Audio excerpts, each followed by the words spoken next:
हुमायूं मुगल वंश के दूसरे शासक थे और वे महान सम्राट बाबर के पुत्र थे। उनका शासनकाल संघर्षों से भरा रहा।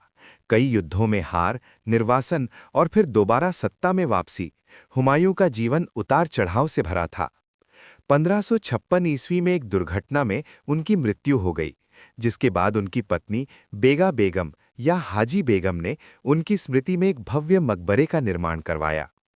हुमायूं के मकबरे का निर्माण निर्माण आरंभ 1565 ईस्वी, निर्माण पूर्ण 1572 ईस्वी।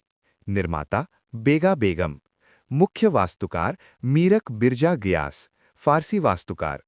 ये भारत का पहला गार्डन टॉम्ब यानी बाग वाला मकबरा है, जिसने बाद में कई मुगल स्मारकों को प्रेरित किया। वास्तुकला की विशेषताएं। हुमायूं का मकबरा फारसी और भारतीय शैली का सुंदर संगम है। चार बाग। मकबरा चार हिस्सों में बटे बाग यानी चार बाग के बीच स्थित है, जो इस्लामी जन्नत की कल्पना को दर्शाता है। लाल बलुआ पत्थर और सफ़ेद संगमरमर।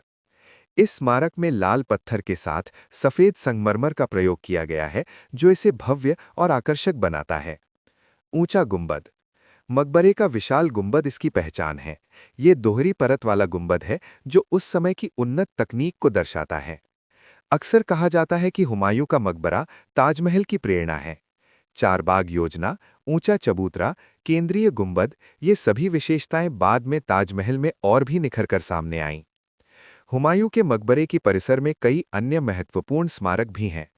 ईसा खां का मकबरा, नाई का गुंबद, बुआ हलीमा का बाग। इन सभी स्मारकों से ये परिसर एक पूरा ऐतिहासिक संग्रहालय बन जाता है। 1993 में हुमायूं के मकबरे को यूनेस्को वर्ल्ड हेरिटेज साइट घोषित किया गया। ये भारत की सांस्कृतिक विरासत को अंतर्राष्ट्रीय पहचान दिलाने वाला एक महत्वपूर्ण स्मारक है। ये मकबरा केवल मुगल इतिहास का प्रतीक नहीं, बल्कि ये प्रेम, सम्मान और स्मृति का भी प्रतीक है।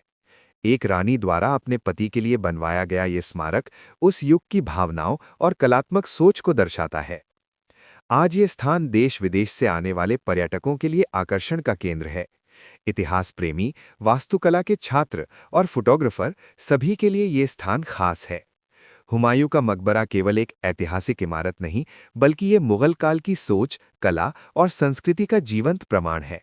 अगर ताजमहल प्रेम का प्रतीक है, तो हुमायूं का मकबरा उस प्रेम की पहली कल्पना है। ये स्मारक हमें याद दिलाता है कि इतिहास सिर्फ किताबों में नहीं, बल्कि पत्थरों में भी सांस लेता है।